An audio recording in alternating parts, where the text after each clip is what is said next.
Right side up. Right? So right side up. There. Ganito lang kalaki dapat kasi yung pan. Yung gumawa naman yun, yung parang nagalit yata. Okay.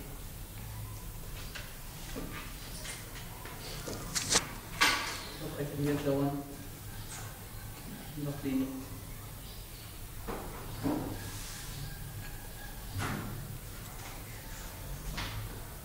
Okay, example like that. Tapos nasa gitna yung andito yung hole.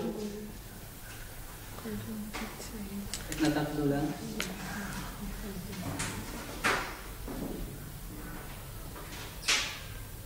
Okay.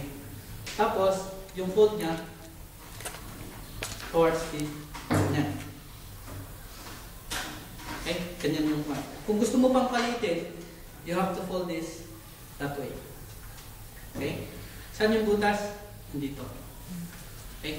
Ano ang purpose nito? Kasi pag ginanyan mo siya, inopen mo na ganyan, alam mo na dito yung butas sa gitna. Right? Tama? Okay. Tapos, ipatong mo dun sa... Ay, mali. Ano yung pan na yan? Ang hirap nito. Teka.